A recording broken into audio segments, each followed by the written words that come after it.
Dari para pengusaha ya, Iya. datanya ya, generasi satu yang bisa lewat generasi kedua itu hanya 33%. Oh, Yang 67 nggak bisa lewat. kenapa Dari Pak? generasi kedua yang lewat bisa generasi ketiga Mm-mm. itu hanya 13%. Hmm. Dan dari ketiga yang bisa lewat keempat itu hanya 3%. Oh, Berarti dunia ini berputar terus. apa Kalau faktornya kok generasi begitu? pertama memanjakan anaknya, ya yang dimanja-manja itu termasuk yang di 67%. Mm-mm. Dia nggak bisa ngelanjutin perusahaannya, dihabisin kan sama anaknya. Iya, iya, iya, iya. Yang bisa ngelanjutin yang memang benar-benar dididik dengan benar kan. Ya itu cuma 33%. Makanya pengusaha aja juga akhirnya jatuh kan. Kalau mendidik anaknya nggak benar kan. Iya, iya, iya.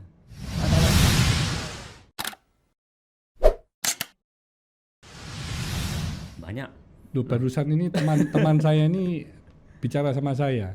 Saya ngerekrut teknisi, maksudnya teknisi orang yang Ya. memang ahli dari Tiongkok kan. Terus mau dikontrak kan. Mm-mm. Nah, teknisinya itu diberitahu kamu kalau bekerja nanti hari Senin sampai Jumat kan. Mm-mm. Sabtu Minggu Mm-mm. libur gitu. Mm-mm. Loh dia bingung, loh kok libur, kenapa pabrik you tutup? Enggak, you kerja kan seminggu cuma 40 jam. Kalau you Iya, di iya. Tiongkok berapa? Loh saya setiap hari kerja, meskipun Sabtu Minggu juga kerja. Iya. Saya kan tinggal di pabrik, dia ngomong. Iya, Saya iya, tinggal iya. di pabrik, ya saya kerja mulai dari Senin sampai Minggu. Iya, Saya nggak iya. ada off saya. Iya, iya, Kok iya. dibatasin cuma 40, kenapa? Dia ngomong gitu. Makanya, Jadi dia yang heran. ya. Berarti you gimana nanti? Loh ya saya nanti waktu Imlek aja saya minta izin pulang 2 minggu. Kalau Imlek 2 minggu saya pulang. Tapi selama itu ya saya sudah di pabrik terus, saya kerja terus, Sabtu Minggu juga kerja. Oh bingung. Ya, saya selalu doktrin brainwash dalam tanda kutip istri saya untuk bekerja dengan ala spirit orang Tionghoa, orang Tiongkok untuk mengubah nasib. Harus banting tulang, kerja keras, jangan sering mengeluh. Pokoknya kalau bisa tidak istirahat, nggak usah istirahat. Tapi kemudian ya kita hidup terlalu nyaman di kampung, sehingga orang kampung datang. Kerja itu jangan kayak orang Cina, harus ingat nanti harta itu tidak dibawa mati gitu. Tapi saya dalam hati mikir ya nggak punya harta juga setengah mati. Ada pepatahnya kan Pak, Iya, "Qian iya. bu shi wan neng, dan shi mei you qian wan wan bu neng." Uang Iya. bukan segalanya, tapi nggak punya uang nggak bisa segalanya. Ya.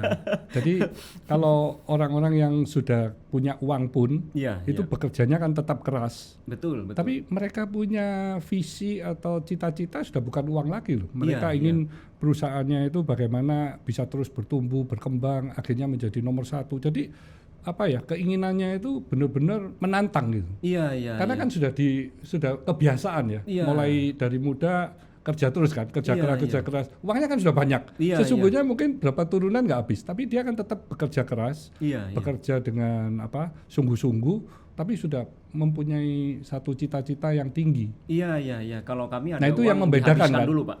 Ya, ya orang di negara lain biasanya juga seperti di Amerika kan juga yang nabung dikit tapi utangnya semua banyak kan. Nggak, rakyatnya juga banyak hutang juga kan. Iya, iya, iya, iya. Ya iya. mungkin itu karena kebiasaan. Kebiasaan dan pola pikirnya yang membedakan nih Bapak. Kalau Ya. saya lihat di Tiongkok itu sering diajari dengan salah satu pemikiran yang mengatakan Qian Sui. Kita harus memikirkan krisis sekalipun dalam kondisi sedang aman. Ya.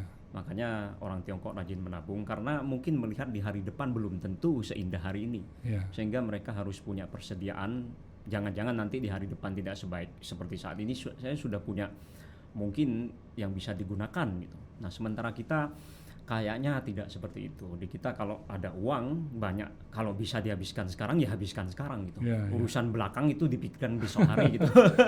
Wah luar biasa, you ini filsafat-filsafat dari Tiongkok ingat semua ini. Senang Pak.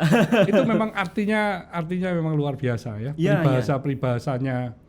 Banyak sekali mengajari tentang kehidupan Ya. yang menurut saya cocok untuk diterapkan paling tidak oleh diri saya. Saya tidak Betul. tahu apakah ajaran-ajaran Tiongkok ini cocok untuk orang lain karena Cocok, orang lain mungkin sangat punya cocok. pemikiran yang berbeda. Ya, Mm-mm, mm-mm. karena sangat dalam sekali kan arti-artinya ya. Iya. Nah, saya nggak punya kesempatan untuk belajar bahasa Mandarin. Maksudnya kan sekolah udah ditutup waktu tahun 65 udah ditutup ya. Iya. Dan akhirnya ya saya berusaha di Indonesia berbisnis, sudah nggak ada. Saya pernah ingin belajar, saya ngeliatin, aduh bentuk hurufnya seperti itu sulit sekali bagi Pak, saya. ada fenomena menarik yang saya lihat mungkin khusus di Jawa Timur, justru yang non Tionghoa, non Chinese, yang lebih tertarik untuk mendalami bahasa Mandarin Oh ya, dibandingkan dengan yang Chinese. oke. Mungkin terkhusus di Surabaya ke timur ya. Tapi ini yang usianya berapa? Yang usia SMA mungkin Pak. Yang Sekarang Gen sudah Z, mulai banyak sih, Chinese ya, juga ya, mulai Chinese banyak. sudah mulai banyak. Tapi yang non Chinese ini sepertinya daya juangnya untuk Belajar. bahasa Lebih Mandarin gigih untuk ya? menguasai bahasa ini kayaknya lebih gigih Bapak. Iya, iya. Saya terus bertanya-tanya kok bisa ya seperti itu. Bahkan di Madura itu, yang kita kenal Madura, orang-orang stereotip terhadap pulau ini katanya tertutup. Tapi belakangan mulai banyak pesantren yang membuka jurusan bahasa Mandarin dan tidak sedikit santri-santrinya yang kemudian dikirimkan ke Tiongkok untuk belajar itu. Dan kemudian setelah pulang, selain mereka ada yang bekerja di perusahaan-perusahaan Tiongkok yang invest di Indonesia, juga banyak mengajar bahasa Mandarin di sekolah yang didirikan oleh orang Tionghoa. Oh. Makanya mungkin sekolah-sekolah Tionghoa di Surabaya atau mungkin di Jember, di Jawa Timur khususnya, kita bukan fenomena yang mengherankan kalau yang mengajar bahasa Mandarin adalah yang pakai kerudung. Wah, keren ya.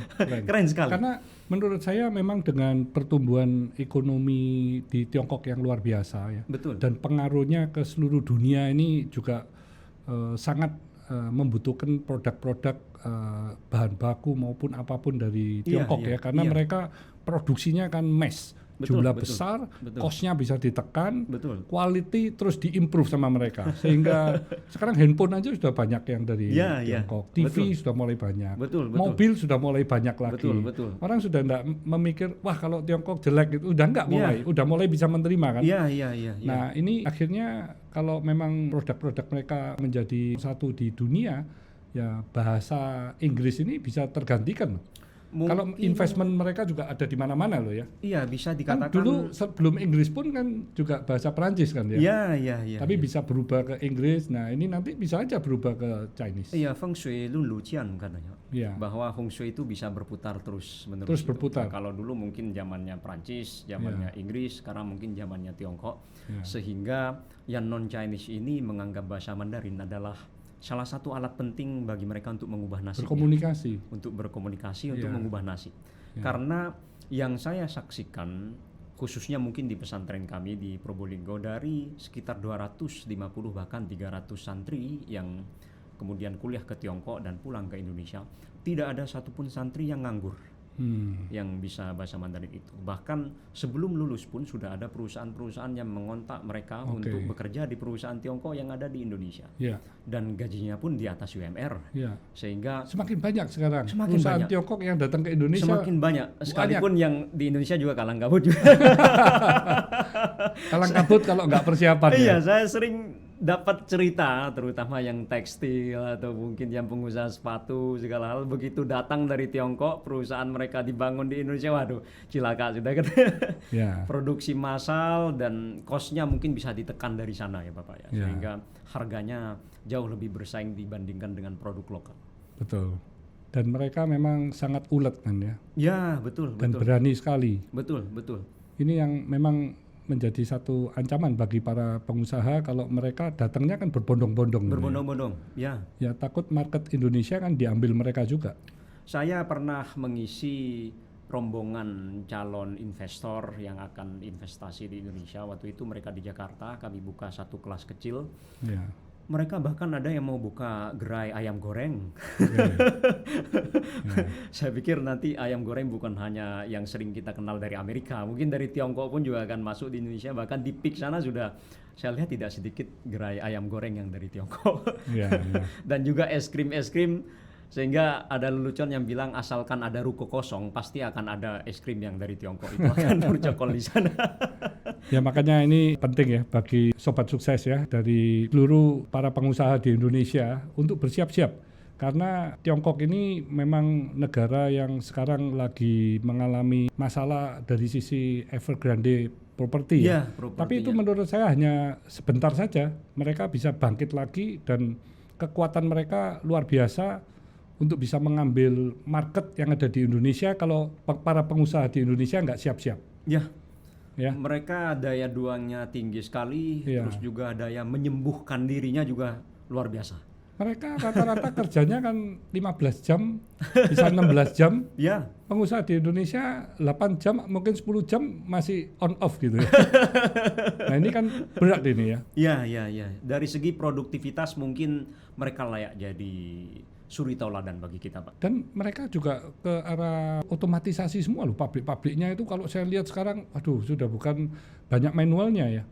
Tapi mencari tenaga kerja di Tiongkok juga nggak mudah kan untuk Sekarang- orang-orang pabrikan ya. Iya, ada kecenderungan juga bagi anak mudanya dibandingkan dengan yang generasi sebelumnya, yang generasi orang tua, ayah, ibunya. Itu katanya yang muda sekarang mulai tidak begitu mau disuruh kerja di pabrik katanya. Ya pas toh, di pabrik soalnya sudah otomatis semua. Sudah Nggak perlu mereka. otomatisasi mungkin di satu sisi, tapi di sisi lain mereka ya mungkin gengsi pendidikannya, Pak. Saya udah kuliah S2, S3 kok masuk pabrik harus kerja kan. Mungkin begitu. Nah, sehingga juga menjadi ancaman tersendiri bagi pemerintahnya kalau misalnya yang muda ini lebih demen di kerah putih, lebih demen kerja yang di tempat ber-AC nyaman, bahkan ada suatu gerakan yang disebut gerakan rebahan juga di Tiongkok, Bapak, mereka tidak mau bekerja gitu. Maka pemerintah khawatir nanti justru produktivitas orang Tiongkok yang luar biasa dari generasi sebelumnya ini tidak turun kepada generasi muda. Tapi untungnya dari situ ada ancaman dari anak muda yang begini tidak mau kerja, tapi ada peluang dari pemerintah yang dimanfaatkan untuk melakukan otomatisasi tadi. Ya. Makanya oke, boleh Anda tidak kerja tapi ini lawan mesin nih. Iya, iya. Itu yang repot kan. Dan mereka dengan one child policy itu sekarang mengalami satu permasalahan kan. Betul. Karena yang di usia sekarang masih di 35 gitu misalnya ya. Betul. Dia kan masih punya ayah dan ibu Betul. yang usianya mungkin 55-60. Betul. Dan ayah ibunya masih punya kakek nenek dari mama, kakek nenek dari bapaknya. Betul. Jadi satu orang umur 35, di atasnya ada 6 orang. Betul. Kalau dia married, istrinya bawa 6 juga. Cilaka. Jadi di atasnya ada 12 kan. Iya. Nah, itu menjadi permasalahan di Tiongkok ya, karena sepasang suami istri ini kalau punya anak lagi, beban mereka bertambah lagi. Jadi untuk pengeluaran pasti jaga gitu. Iya. Ini yang membuat pertumbuhan di Tiongkok nanti tidak bisa setinggi Indonesia. Betul. Kalau Indonesia kan kita dapat bonus demografi. Iya, katanya akan ada 65%, 70% ini produktif semua ini. Indonesia sekarang. Mas katanya Bapak. Indonesia Mas nanti 2045 45 kan. ya. Tapi 30-35 ini akan maju terus ya. Iya. Makanya kalau didobrak dengan perubahan dari mindset orang-orang Indonesia, pemerintah mensupport, memberikan edukasi mengenai entrepreneurship, mengenai kewirausahaan ya. Iya. Bukan diberikan hadiah sembako maupun subsidi-subsidi ya, tapi berupa edukasi, tapi dikontrol. Mau kasih modal pun juga harus ada punishment kalau misalnya tidak bisa dikembalikan. Iya. Sehingga itu akan mengajarkan Indonesia ini semua bisa luar biasa. Ekonominya bisa tercapai dengan lebih cepat ya. Iya, agaknya Jangan kayak kita didik anak aja lah sama. Iya. Kan pemerintah didik masyarakat sama kita didik anak kan sama kan. Coba anak kita ya, kita kasih aja uang terus-terusan tanpa batas, kasih facility, kasih mobil, kasih apa. Rusak kan enggak dia? Iya. Rusak loh. Mungkin kerja aja nggak mau dia. Betul. Tapi kalau dia mau beli sepeda aja dia harus berusaha. Nanti dia kepingin handphone dia harus berusaha, harus bekerja.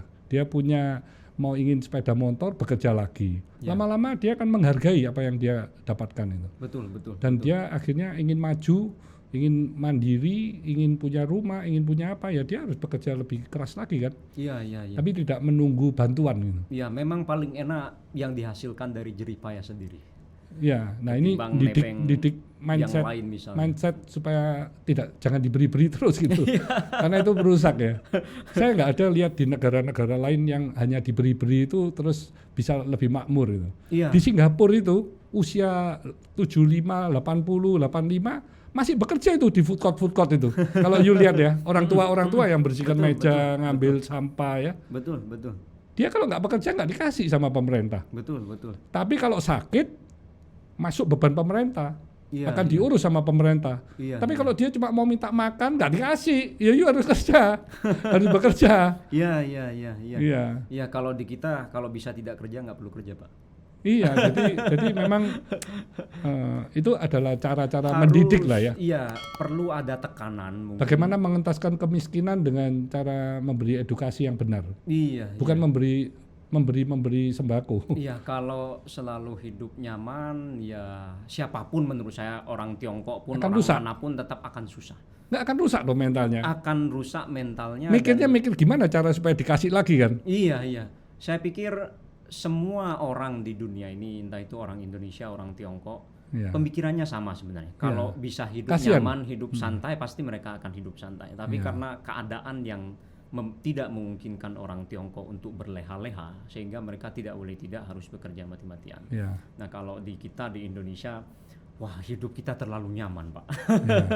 Dari para pengusaha ya, Iya.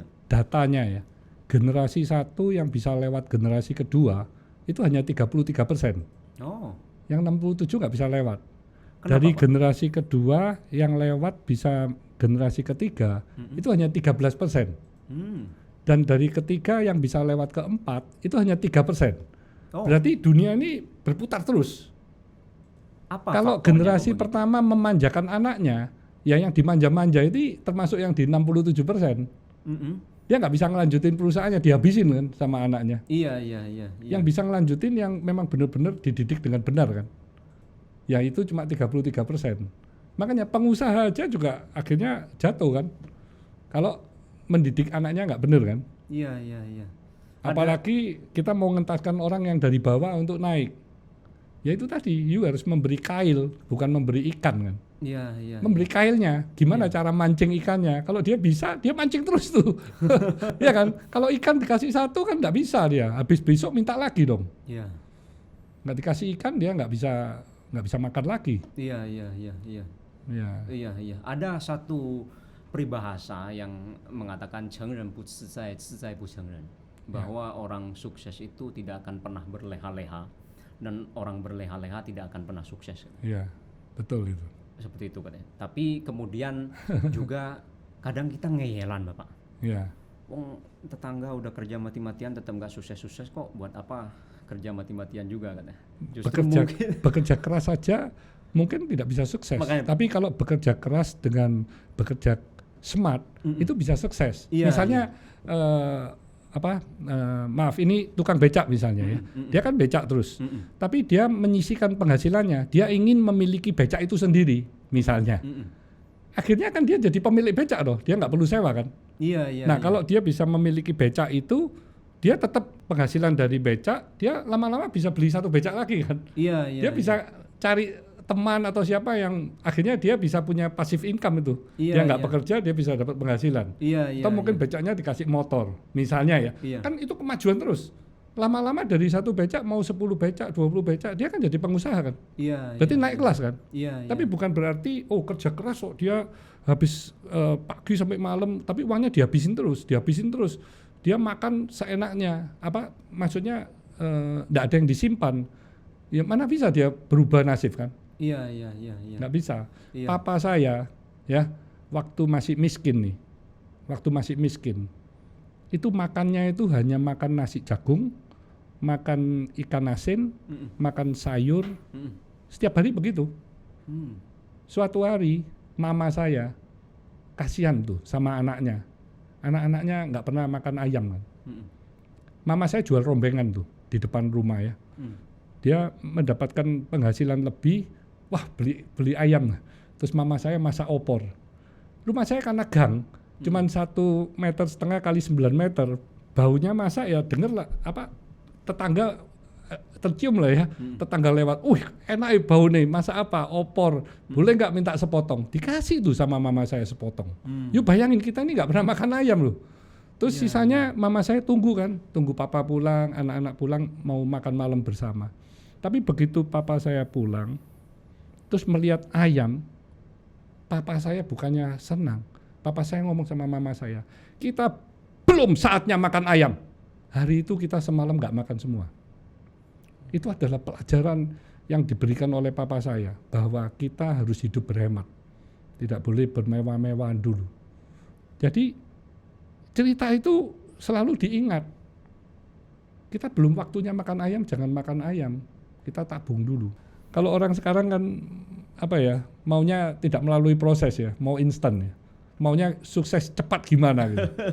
Nggak ada resep sukses cepat gitu. Yang pasti itu butuh proses ya, dan butuh improvement itu tadi. Jadi jangan merasa, saya kerja keras saya nggak dapat apa-apa. Nah mungkin ada yang salah itu tadi, ada yang masih missing kan. Yang kerja keras saja belum tentu sukses, apalagi yang nggak kerja kerasnya tapi dia nggak ada tabungan, nggak punya mimpi. Kan kita harus punya mimpi besar, tapi kita harus melakukan hal-hal kecil dulu kan, step by step kan. Akhirnya sampai mimpi besar itu tadi bisa tercapai. Biasanya orang nggak punya mimpi besar, tapi dia merasa kok nggak berubah-ubah hidupnya. Ya karena dia nggak ada tujuan roadmap untuk menuju impian yang dia inginkan ya. Mimpi besar aja nggak berani. Akhirnya ya sudah, kalau orang Jawa ngomongnya wis gelundung aja. Terus apa lagi istilah? Di sini kadang istilahnya beda sama filsafat di Tiongkok ya. Di sini kumpul mangan orang mangan, sing penting ngumpul. Orang mangan, sing penting ngumpul. Loh, kan kalau filosofi gitu kan celaka loh ya. Mangan orang mangan, sing penting ngumpul. Di Tiongkok ada satu filsafat namanya Taoisme. Yang dikembangkan oleh Lao Tzu. Kita sering menyebutnya Lao Tzu. Lao Tzu itu ahli filsafat sebelum Confucius ya. Sebelum Confucius. Dia itu berapa ribu tahun yang lalu? Berapa ribu tahun yang lalu sudah? 6.000 7.000.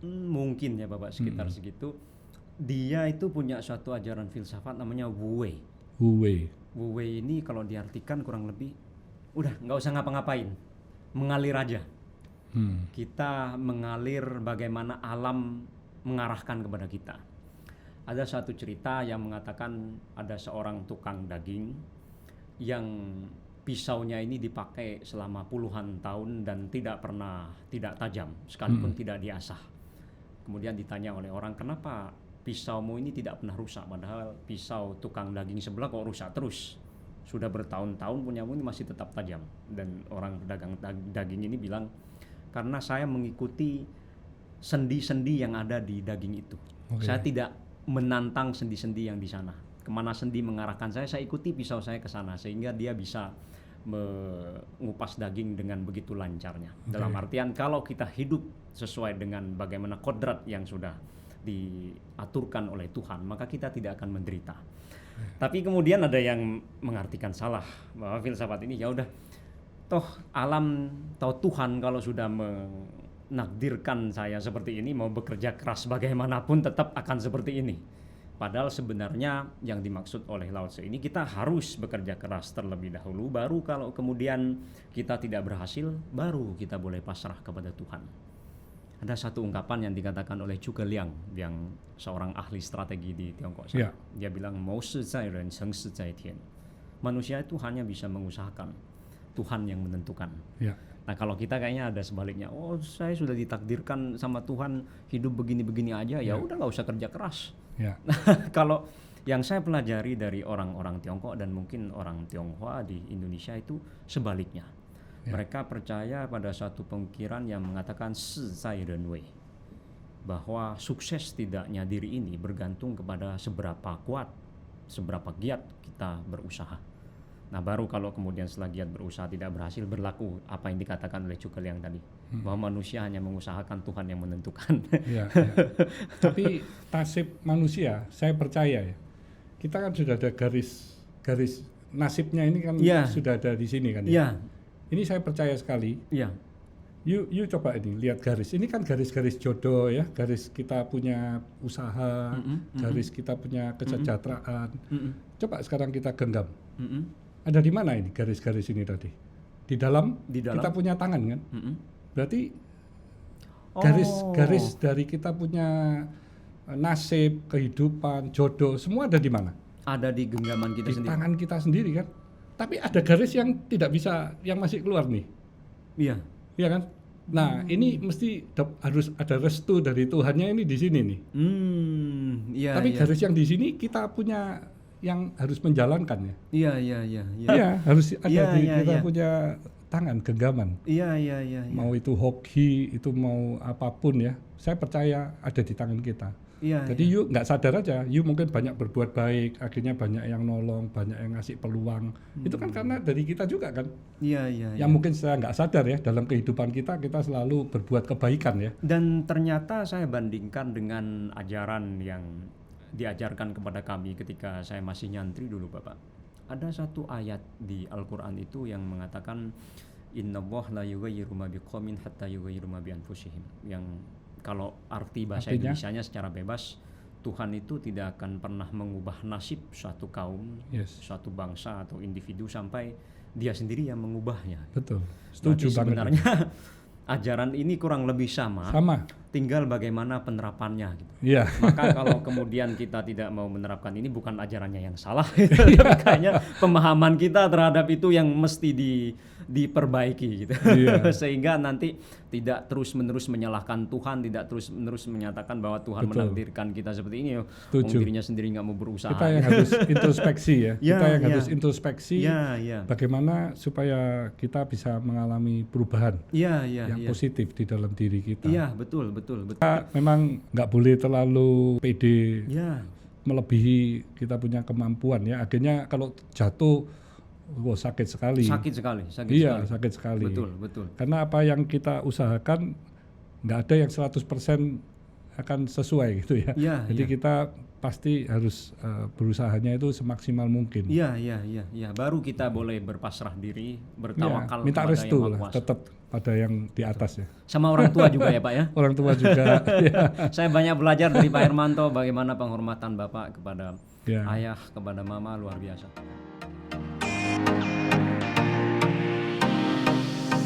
Yang tadi pesimis dengan kacamata hanya bisa mencibir, waduh kita akan sering ketinggalan. Loh, sekarang sudah bayarnya nggak pakai HP, pakai muka kita. Pakai muka Pak.